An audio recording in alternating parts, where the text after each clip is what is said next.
ఆత్మీయులైన CVR ఓం ప్రేక్షకులకు నమస్కారాలతో ఆచార్య చాణక్య అర్థశాస్త్రం మీద మనం వరుసగా చేసుకుంటూ ఉన్నటువంటి ప్రసంగాలలో రెండవ ప్రసంగానికి స్వాగతం పలుకుతూ గౌరవాన్ని సంపాదించుకునే మార్గాలను లేదా అంశాలను గురించి మనం ముచ్చరించుకుందాం. మూడవ అధికరణంలో మూడవ అధ్యాయంలో చాణక్య ఒక మాట చెప్తారు. పూజ్య విద్య బుద్ధి పౌరుష అభిజాన కర్మాతిశయత తశ్చి పురుషా.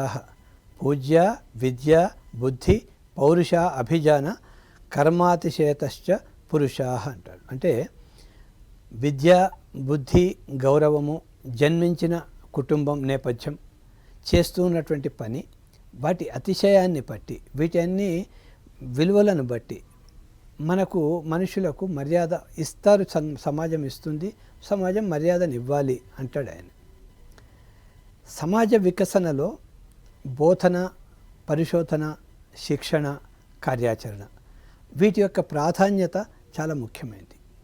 బోధన కావాలి, పరిశోధన కావాలి, దాన్ని మనం శోధన అంటాం, పరిశోధన అంటాం. తర్వాత శిక్షణ కావాలి. ఇవి మూడే ఉండటం వల్ల ఉపయోగం ఉండదు, అది కార్యాచరణకు నోచుకున్నప్పుడు మాత్రమే ఫలితాన్ని ఇస్తుంది. కాబట్టి ఇది కార్యాచరణ కావాలి. వీటి యొక్క ప్రాధాన్యత ఏంటి అనేది ఆయన చెప్తూ ఉన్నాడు. శిక్షణ వల్ల వ్యక్తిలో ఏమవుతుందంటే క్రమశిక్షణ పెరుగుతుంది. వైఖరి అంటాం. వైఖరి అంటే నేను చేయాలి అనుకునేటువంటి ఒక నిశ్చిత అభిప్రాయం. వైఖరి వెలుగు చూస్తుంది. ఎప్పుడైతే క్రమశిక్షణ వైఖరి రెండు ఉంటాయో వ్యక్తి యొక్క నడవడిక ఒక సమాజం ఒక సజావుగా సాగుతుంది. ఒక నది ప్రవహిస్తూ ఉన్నప్పుడు అటు దరి ఇటు దరి ఉంటుంది. ఈ దరి ఒకటి యాటిట్యూడ్ అంటాం, అంటే వైఖరి అనుకుందాము, ఇటు క్రమశిక్షణ డిసిప్లిన్ అందాం. ఈ రెండూ కనుక ఎప్పుడైతే సమానంగా నడుస్తాయో, అంటే పటిష్టంగా ఉంటాయో, మధ్య నుంచి నడిచేటువంటి జీవితం అనే నది సజావుగా సాగుతూ ఉంటుంది. అందుకే ఏమిటంటే ఈ శిక్షణ వల్ల వచ్చే క్రమశిక్షణ కావచ్చు, అంతర్గతంగా ఉండేటువంటి వైఖరి కావచ్చు, వీటి వల్ల ఒక వెలుగు చూస్తాయి. దానివల్ల ఏమవుతుంది అంటే ధర్మచింతన మన వ్యక్తి లోపల వికసిస్తుంది, సత్యవర్తన వెలుగు చూస్తూ ఉంటుంది, భౌతికంగా సంపదను సృజింపబడి అభివృద్ధి చెందుతుంది అని చాణక్య భావించాడు న్యాయంగా. మానవ విలువలు దేశానికి అభ్యుదయానికి ఇస్తాయి. ఈ అభ్యుదయమే దేశ ప్రగతికి, జాతి ప్రగతికి, జాతి సుగతికి గిటురాళ్ళుగా చెప్తాడు ఆచార్య చాణక్య. తర్వాత వ్యక్తి ఉన్నతి ఎప్పుడైతే అదే సమాజ ఉన్నతికి, వ్యక్తి యొక్క ఉన్నతియే సమాజ ఉన్నతికి, తద్వారా దేశానికి యొక్క అభ్యుదయానికి ఒక బాటలు వేస్తాయని చెప్పేసి అతని యొక్క ఆలోచన సరళి. అట్లాగే విద్యను గురించి మొదలు చెప్పాడు. విద్య బుద్ధి పౌరుషము అభిజానము కర్మాతిశయం అన్నాడు. కాబట్టి విద్య గురించి మనం ముచ్చరించుకుంటే, విద్య అంటే సమస్యలకు మనం ఎదుర్కొనేటువంటి నిత్య జీవితంలో మనం ఎదుర్కొనే ప్రతి సమస్యకు పరిష్కారాన్ని చూపించేది విద్య. విద్య పౌరుల విద్యా సామర్థ్యాలని దేశ విలువలకు దర్పణంగా నిలుపుతుంది. ఆర్థిక ప్రగతికి, అభివృద్ధికి అదే తొలిమెట్టుగా మనకు కనిపిస్తూ ఉంటుంది.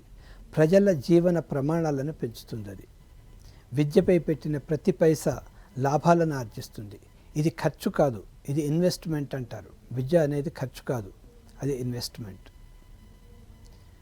చుట్టూ ఉండే ప్రపంచాన్ని, పరిస్థితులను అవగాహన చేసుకోవటం, సాంకేతిక విలువలను పెంచుకోవటం, చేసే పని యొక్క ప్రయోజనాన్ని గుర్తించటం విద్య యొక్క లక్షణం అవుతుంది. విద్య కూడా దానికి ఉపయుక్తమవుతుంది. విద్యను విజ్ఞాన శాస్త్రంగా, అంటే నాలెడ్జ్ని మనం టెక్నాలజీగా మార్చుకున్నప్పుడు, విద్యను సాంకేతిక విద్యగా మనం మార్చుకున్నప్పుడు, లేదా దాన్ని మనం పరివర్తన చెందించుకున్నప్పుడు, తయారీ రంగంలో కావచ్చు, తర్వాత సేవల రంగంలో కావచ్చు, ఒక పరిణతి వస్తుంది. ఆ పరిణతి వచ్చింది అనేది ఇవాళ డెవలప్డ్ కంట్రీస్ అనేది మనం ఏవైతే చూస్తున్నామో ఆ దేశాలలో ఉన్నటువంటి ఆ అభివృద్ధి ఏదైతే మనం చూసుకుంటూ ఉన్నప్పుడు ఉత్పత్తుల నైపుణ్యం నాణ్యత పెరిగింది, ఉత్పాదకత పెరిగింది. ఉత్పత్తి వేరండి, ఉత్పాదకత వేరు. ఉత్పత్తి మనం చేసే ప్రొడక్షను, ఉత్పాదకత ఉదాహరణకు మనం చెప్పాలి అంటే 10 మంది కలిపి ఒక 10 రూపాయలు ఖర్చు పెట్టి ఒక ఉత్పత్తిని తయారు చేశారు. ఇది ఉత్పత్తి తయారైంది అక్కడ, దాన్ని ఉత్పత్తి అంటున్నాం. 8 మందో 9 మందో కలిపి ₹9 8 ఖర్చు పెట్టి చేసినప్పుడు వీళ్ళ యొక్క సగటు పెరిగిపోతుంది. సగటు పెరిగిపోవటం ఉత్పాదకత అవుతుంది, మనకి ఉత్పాదకతలు పెరిగాయి. తర్వాత అట్లాగే వ్యవసాయ రంగంలో వాళ్ళు తీసుకొచ్చినటువంటి ఉత్పత్తులు పెరిగిపోయాయి. దానివల్ల ఏమైందంటే ప్రతి దేశంలో కూడా ఆహార భద్రత నెలకొన్నది. దానివల్ల రైతుల ఆదాయం పెరిగింది. రైతుల ఆదాయం పెరగటం వల్ల వికాసం కలిగింది. పల్లెలు అభివృద్ధి చెందాయి. పట్టణాలకు ఆదాయం పల్లెల నుంచి రావటం మొదలైంది. అంతర్జాతీయ ప్రమాణాలకు అనుగుణంగా నాణ్యతలు అభివృద్ధి చెందాయి. విద్య వల్ల ఇవన్నీ కూడా ఒక వికాసం కలిగింది మనకు. అట్లాగే క్రమశిక్షణ వల్ల ఏమవుతుందంటే వినయం, విధేయతలు పెరుగుతాయి. అట్లాగే విచక్షణ శక్తి, ఉత్సాహం పెరుగుతుంది. ఆలోచనలో పరిణతి వెలుగు చూస్తుంది. నిజానికి పరిణతమైనటువంటి ఆలోచనయే విద్య అంటాం. అదే దైవం అని కూడా చెప్పుకుంటాం మనం. విద్య వికాసాన్ని, వ్యక్తిత్వాన్ని తీర్చిదిద్దేగా ఉన్నప్పుడు ఒకప్పుడు మనకు గురుకులాలు దానికి ప్రాతిపదికగా ఉండేటివి. గురుకులాలలో విద్యని ఏం చెప్పేదంటే అతిథి, బోధ, అవగతం, ప్రచారం అని 4 మార్గాల గుండా విద్యను ప్రచారం చేసేది. అతిథి అంటే ఎక్స్టెన్సివ్ రీడింగ్ అండి. ఎక్స్టెన్సివ్ రీడింగ్ అంటే అధ్యయనం చేయటం, వినటం కావచ్చు, ఎవరైనా చెప్పింది వినటం, లేదు అంటే తను చదవటం, విపరీతంగా చదవటం. తను ఎక్కువగా చదవటం వల్ల చదివిన జ్ఞానం మనకు మన లోపల పాదుకొల్పుకొని ఆ జ్ఞానాన్ని మనం బోధ అంటాం. బోధ వల్ల అంటే మనకు అవగాహన కలగటం వల్ల బోధ ఎందుకు, ఏమిటి అనే ఒక అవగాహన కుదురుతుంది. ఆ అవగాహన కుదరటం వల్ల మనం దాన్ని అప్లికేషన్లోకి తీసుకొచ్చే అవకాశం ఉంటుంది. అప్లికేషన్లోకి పెట్టడం అంటే ఆచరణలో తీసుకొచ్చి పెట్టేందుకు అవకాశం ఉంటుంది. ఎప్పుడైతే మనం అవగాహన చేసుకున్నటువంటి విద్యని మనం తీసుకొచ్చి ఆచరణలో పెడతామో అది ప్రయోజనభరితమవుతుంది. దాని యొక్క ఆ ప్రయోజనాన్ని మనం పరీక్షించుకొని ఇది సరిపోయింది అన్నప్పుడు ప్రచారం చేస్తాం. ఈ ప్రచారం చేసినప్పుడు అది సర్వజనులకు యోగ్యంగా ఉంటుంది. అంటే మన ప్రచారానికి యోగ్యమైనప్పుడు మనం ప్రచారం చేస్తూ ఉన్నప్పుడు దాంట్లో వచ్చే తప్పులు, ఒప్పులు, మంచి చెడ్డలు ఇవన్నీ కూడా మనం వివరంగా చూసుకొని ఏది అవసరమో ఏది అవసరం లేదో నిర్ణయించుకొని దానికి మార్పులు, చేర్పులు చేసుకొని మనం తీసుకొని వస్తూ ఉంటాం. కాబట్టి మళ్ళీ అది అతిథి, బోధ, అవగతం, విజ్ఞానం, ప్రచారం దాకా మళ్ళీ చైన్ లాగా వస్తూనే ఉండేది. ఒకప్పుడు గురుకుల విద్యాలయాలలో ఆ తీరుగా ఉండేది. అవి మన యొక్క సమర్థతను పెంచేది, వ్యక్తి యొక్క సమర్థతను పెంచేది అలాంటి విద్య. ఇవాళ మనం అదే విద్యా సామర్థ్యాలు వల్ల మనం కూడా చూస్తే ఇక్కడ కూడా మన భారతదేశంలో కానివచ్చు, మన విదేశాలలో కానివచ్చు, పెద్ద పెద్ద యూనివర్సిటీలలో కావచ్చు, ఐఐటీలలో కావచ్చు, ఈ టెక్నాలజీని ఈ తీరుగా వాడటం వల్లనే, ఈ సాంకేతికతను ఈ తీరుగా వాడటం వల్లనే బుద్ధి వికసిస్తున్నది. కొత్త ఆవిష్కరణలు వెలుగు చూస్తూ ఉన్నాయి. నిజానికి అంతర్గతమైనటువంటి మనస్సు, దాన్ని సబ్కాన్షియస్ మైండ్ అంటాం. అంతర్గత మనస్సు యొక్క నిశ్చితమైన భాగాన్ని, ఇది నిశ్చయం ఇట్లాగే ఉంటుంది అని చెప్పినటువంటి సబ్కాన్షియస్ మైండ్లో ఎక్కడైతే అది ఫామ్ అవుతుందో ఆ భాగాన్ని మనము బుద్ధిగా వ్యవహరిస్తాం, బుద్ధి అంటాం. అందుకే అది ఏం చేస్తుంది అంటే ఇది మంచి, ఇది చెడ్డ అని చెప్తుంది. నువ్వు ఇది చెయ్యి, ఇది చేయొద్దు అని చెప్పదు. ఇది మంచి, ఇది చెడ్డ అంటుంది. నీకు ఇష్టం ఇదన్నీ తీసుకో, ఇదన్నీ తీసుకో అని చెప్పి అంతవరకు మాత్రమే చేస్తుంది. బుద్ధి వికసన వల్ల సమయస్ఫూర్తి వెలుగు చూస్తాయి మన లోపల, తెలివితేటలు వస్తాయి, తర్వాత వివేకం, విచక్షణ, తర్వాత ఆలోచన శక్తి పెరుగుతుంది. బుద్ధి, జ్ఞానాలు ఈ రెండింటి వల్ల ప్రజ్ఞలో ఉన్నటువంటి ప్రజ్ఞ వెలుగు చూస్తూ ఉంటుంది. కెపబిలిటీస్ వేరండి. కెపబిలిటీస్ కన్నా ఉన్నతమైనటువంటిది పొటెన్షియాలిటీ. ఈ మన లోపల ఉండే ప్రజ్ఞ వెలుగు చూడటము అంటే పొటెన్షియాలిటీ ట్యాప్ చేయబడుతుంది. పొటెన్షియాలిటీ వెలుగు చూస్తూ ఉంటుంది. దాని నుంచి మనం ఎంత రీప్ చేసుకోగలిగితే అంత మనం తీసుకునే అవకాశం ఉంటుంది. మంచి చెడ్డలను వివేచించి సరైన నిర్ణయాలు తీసుకోవటం, సరైన సమయంలో తీసుకునేటువంటి అంతర్గత శక్తి సామర్థ్యాలు వెలుగు చూస్తాయి. సమస్యలను పరిష్కరించుకోవటం, కొత్త అంశాలను నేర్చుకోవటం, విశేషంగా మనకు వాటిని విశ్లేషణ చేసుకోవటం కూడా జరుగుతూ ఉంటుంది. సుఖదుఖాలకి స్పందించని రీతి, అంటే కృంగిపోవటం కానీ పొంగిపోవటం కానీ లేనటువంటి స్థితప్రజ్ఞత మనలో కనిపిస్తుంది. దాన్ని మనం సమదర్శన అంటాం. పౌరుషం అంటే సంకల్ప బలం.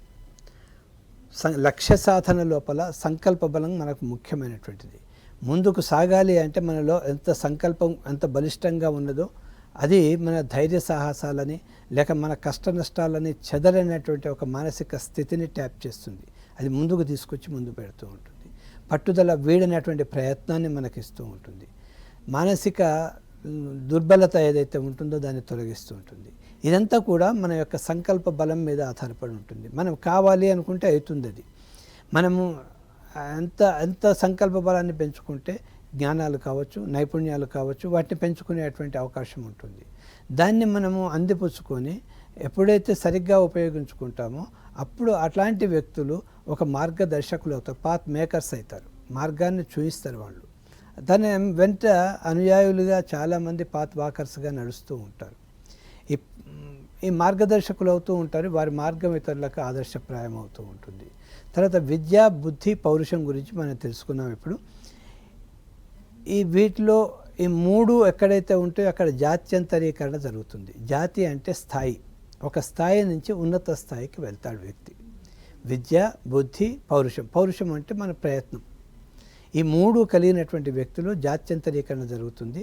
జాతి అంటే స్థాయి అని మనం చెప్పుకుంటున్నాం. దాని తోపల ఏమవుతుందంటే ట్రాన్స్పరెన్సీ పెరుగుతుంది, పారదర్శకత పెరుగుతూ ఉంటుంది, ప్రావీణ్యత, నైపుణ్యాలు పెరుగుతూ ఉంటాయి, ఉత్పాదకత పెరుగుతూ ఉంటుంది. అని ఇవన్నీ కూడా ప్రగతికి, సుగతికి మూలాధారాలు అయితే వాటికి ఒక నాణ్యతను పరీక్షించేటువంటి గీత్రాలుగా కూడా మనం చెప్పుకోవచ్చు. అలాంటి వ్యక్తులను సమాజం గౌరవించి ప్రేరణనిస్తే ఆ వ్యక్తిని అది మరింతమైనటువంటి ఉన్నత స్థితికి తీసుకొస్తుంది. ఆ స్థితి నుంచి కిందికి పతనావస్థకు దిగకుండా చేస్తూ ఉంటుంది. దానివల్ల ఏమవుతుందంటే దేశం యొక్క గౌరవం ఇనుమడిస్తుంటుంది. ఈనాడు ఆయుధాలతో చేసేటువంటి యుద్ధాల కన్నా వాణిజ్య యుద్ధాలే ఎక్కువగా గెలుపోవటం నిర్ణయిస్తున్నాయి. ప్రతి దేశం కూడా తన ఎగుమతులను ప్రోత్సహించటం, ప్రాంతీయ ప్రతిభను బలోపేతం చేయటం అవసరమవుతుంది. ప్రజలు ఎప్పుడు కూడా కార్మికులుగా ఉంటే సరిపోదు, ధార్మికులుగా ఉంటే సరిపోదు. ఈ రెండింటిని సమన్వయం చేసుకొని ధార్మికత ఉండాలి, కార్మికులుగా ఉండాలి. అప్పుడు మాత్రమే దేశం లోపల ఒక సుగతి మనం తీసుకొచ్చేటువంటి అవకాశం ఉంటుంది. అట్లాంటి ప్రపంచ వాణిజ్య రంగం లోపల భారత్ ముందుకు పోతూ ఉన్నది. మనం చూసుకుంటే ప్రస్తుత పరిస్థితులను చూస్తే దాదాపు 25వ స్థానంలో మనం ఉన్నాము ఇప్పుడు. ఈ తయారీ రంగాన్ని ప్రోత్సహించటం అంటే ఉత్పత్తులను ప్రోత్సహించటం, తర్వాత దీనివల్ల ఉపాధి పెరుగుతుంది. అంటే ప్రజలకి ఉపాధిని ఇస్తాం, ఉద్యోగాలను కాదు, ఉపాధిని చూపిస్తాం. ఉద్యోగం చేయటము అనేది అదైతే ఉపాధిని వాడింతటే వాడు దాని యొక్క ఉపాధిని పెంచుకోవటం అనేది ఒక వ్యవస్థ. ఒక సంస్థలో ఉద్యోగంలో పోవటం వేరు. నేను ఒక ప్లంబర్ను లేకుంటే నేను ఒక ఎలక్ట్రీషియన్ను అయితే నా ఉపాధిని నేనే చూసుకునేటందుకు అవకాశం తీసుకోవటం అనేది వేరు. ఇది ఉపాధిని చూపించడం అనేది. ఈ ప్రభుత్వం చేయాల్సింది ఉపాధిని చూపించేటందుకు అవకాశాలను కలిగించటం అనేది. ఇది ఏ ప్రభుత్వం కూడా డైరెక్ట్గా చేయలేదు, అట్లాగే ఏ సంస్థలు కూడా చేయలేవు. ప్రభుత్వము, సంస్థలు ఉమ్మడిగా ఒక ప్రణాళికాబద్ధంగా చేసినప్పుడు మాత్రమే ఇవన్నీ కూడా చేస్తాం.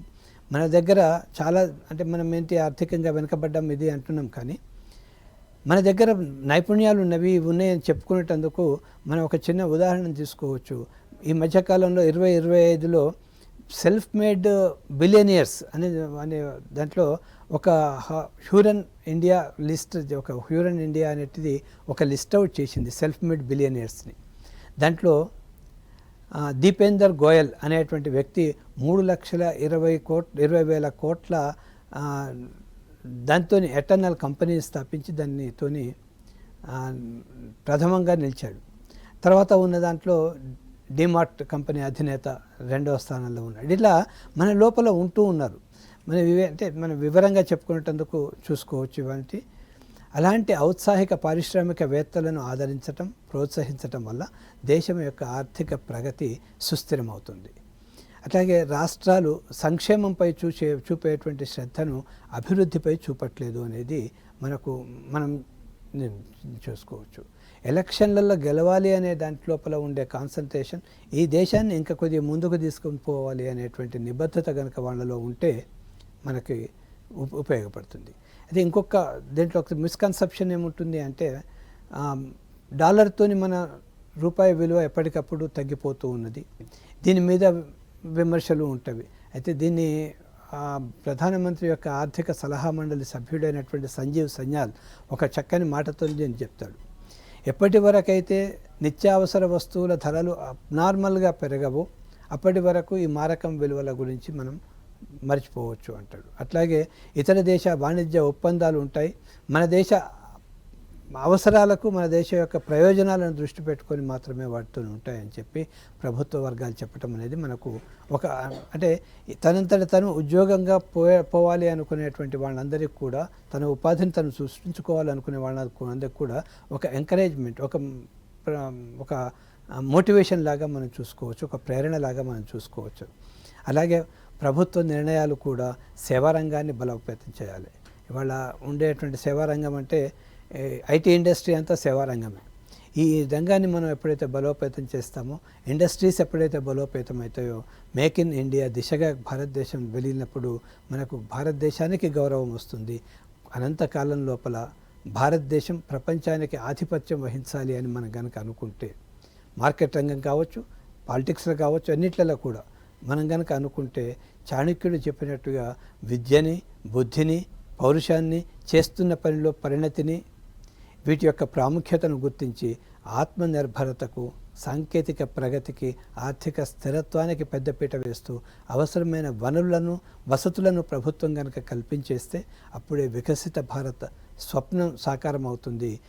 తర్వాత దీని గౌరవం రావటం వల్ల మనకేంటి ఉపయోగం వస్తుంది? గౌరవం ఇనుమడిస్తుంది, ఆర్థికంగా ప్రగతి వస్తుంది. దానివల్ల ఏంటి ఉపయోగం పడుతుంది అంటే ఇంకొక మాట చెప్తాడు ఆయన, శ్రమ వ్యాయామం యోగక్షేమం ఇస్తుంది అంటాడు. వ్యాయామం, శ్రమ అంటే శ్రమ వ్యాయామం ఈ రెండింటి వల్ల గౌరవం ఇనుమడిస్తుంది, తర్వాత యోగక్షేమాలకు అది కారణాలు అవుతుండే అంటాడు ఆయన. సంకల్పించినటువంటి కార్యాన్ని పరిసమాప్తి చేసేంత వరకు నడిపించేది మనకు వ్యాయామం అంటాడు. అట్లాగే పూర్తి చేసినటువంటి పనుల వల్ల కలిగే ఫలితాన్ని మనకు ఏ బాధలు లేకుండా అనుభవింపజేసేది శ్రమము అంటాడు. శ్రమము వ్యాయామము ఎక్కడైతే ఉంటాయో అక్కడ యోగము క్షేమము రెండు కలుగుతాయి. యోగము అంటే మనకు లేనిదాన్ని పొందటం, క్షేమము అంటే మనకు ఉన్నదాన్ని, అంటే మనకు ఏదైతే పొందామో దాన్ని రక్షించుకోవటం. ఈ పొందటము, రక్షించుకోవటము ఈ రెండు కూడా మనకు ఈ గౌరవం ఇనుమడించి మనము ప్రపంచ మార్కెట్ లోపల మనం కూడా సంబంధాలు, బాంధవ్యాలు పెంచుకొని దాన్ని మనం లీడ్ చేసుకుంటున్నప్పుడు మనకు కలిగేటువంటిది. ప్రపంచ మార్కెట్ని మన యొక్క వాటాన్ని పెంచుకున్నప్పుడు మనకు యోగం కలుగుతుంది. దాన్ని సస్టైనబిలిటీ మనం ఎప్పుడైతే ఉంటుందో దానివల్ల మనకు క్షేమం కలుగుతుంది అని చెప్తాడు ఆయన. దీనివల్ల ఏమొస్తుంది అంటే షాడ్గుణ్యం వస్తుంది అంటాడు. షాడ్గుణ్యం అంటే 6 లక్షణాలతో కూడుకున్నటువంటిది. దీనికి మార్గాలు కూడా చెప్పాడు ఆయన. ఏమంటాడు? సంధి, విగ్రహము, ఆసనం, యానం, సంశ్రయం, ద్వైధీభావం, ఇలాంటివి 6 లక్షణాలని చెప్పాడు. ఈ 6 సంధి అంటే శాంతిగా ఉండటం, ప్రపంచం అంతా శాంతి ఉంటుంది. విగ్రహము అంటే యుద్ధం, యుద్ధము అంటే ఫిజికల్గా చేసేటువంటి యుద్ధం కాదు. మనం దీనివల్ల ఏం చేస్తామంటే ధరలను తగ్గించుకోవటము, వస్తు నాణ్యతను పెంచటము, వీటి మీద మనం యుద్ధం చేస్తాం. అంటే నీకన్నా నేను గొప్పది, లేటెస్ట్ది టెక్నాలజికల్గా నేను ఇవ్వటము, ఇవి కొలాబరేషన్ వల్ల ఎక్కువగా ఉపయోగపడుతూ ఉంటుంది యుద్ధం. ఆసనం అంటే తటస్థంగా ఉన్నట్టుగా ఉంచుకోవటము. యానం అంటే సిద్ధపడటం, ఇట్లా ఉన్నది మంచిగైనా చెడ్డైనా కానీ వచ్చేదానికి సిద్ధపడటం. తర్వాత సంశ్రయం అంటాడు, ఆశ్రయాన్ని కోరటం, అంటే నా దగ్గర లేనటువంటి టెక్నాలజీని నేను ఇంకో దగ్గర తీసుకోవటం, ఇంకో దగ్గర లేనటువంటి టెక్నాలజీని నేను పొందటం. తర్వాత ద్వైధీభావం, ఇద్దరు ఒకళ్ళకొకళ్ళు మార్చుకోవటం అనేది. ఇవి వీటిని అన్నిటిని ఈ 6 గనక లక్షణాలను పెట్టుకొని మనం గనక ముందుకు పోయినప్పుడు ప్రపంచమంతా కూడా ఒకే మార్కెట్గా వచ్చి ఈ ప్రపంచ మార్కెట్ లోపల మనది గౌరవం వస్తూ ఉంటుంది, ప్రజలకు కూడా దీనివల్ల ఉపయోగం వస్తూ ఉంటుంది అని చెప్తూ ఉంటాడు. దీనివల్ల ఏంటి ప్రయోజనము అన్నప్పుడు క్షయం, స్థానం, ఈ అభివృద్ధి, ఈ 3 కలుగుతూ ఉంటాడు. ఈ 3 క్షయం అంటే ఉన్నది అంటే ఏదైతే అవసరం లేదో అది పోవటం, స్థానం ఉన్నది ఉన్నట్లు ఉండటం, అభివృద్ధి అంటే ఇంతకన్నా ముందుకు పోవటం. ఏదైతే అవసరం లేదో దాన్ని తీసేసుకోవటం, రెండవది ఉన్నది ఉన్నట్లుగా ఉంచుకోవటం, మూడవది అభివృద్ధి కలగటం. ఈ 3 దాని యొక్క ఫలితాలు అంటాడు ఆయన. తర్వాత మనుష్య ప్రయత్నం, ఇవంతా కూడా ఎట్లా జరుగుతాయంటే మనుష్య ప్రయత్నం ఒకటి, దైవ ప్రయత్నం ఒకటి. ఈ దైవ ప్రయత్నం మనకి ఉండాలి, దానికి మనుష్య ప్రయత్నం ఉండాలి. నాకు దేవుడు సహాయం చేస్తాడు అని కనుక మనం కూర్చుంటే ఎప్పుడు ఏ దేవుడు సహాయం చేయడు.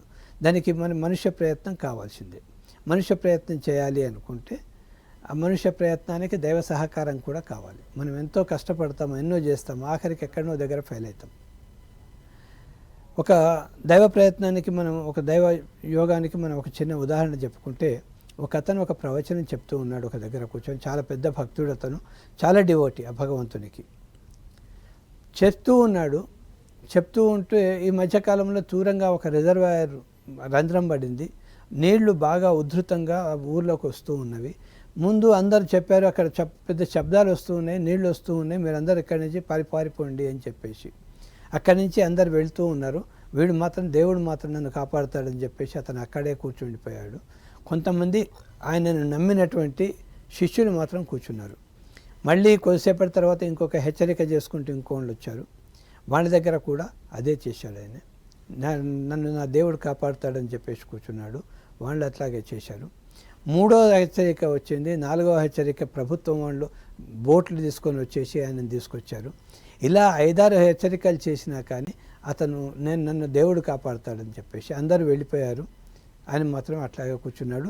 నీళ్ళు వచ్చేవి, అతను కొట్టుకుపోయాడు, చనిపోయాక అతను భగవంతుని దగ్గరికి వెళ్ళాడు.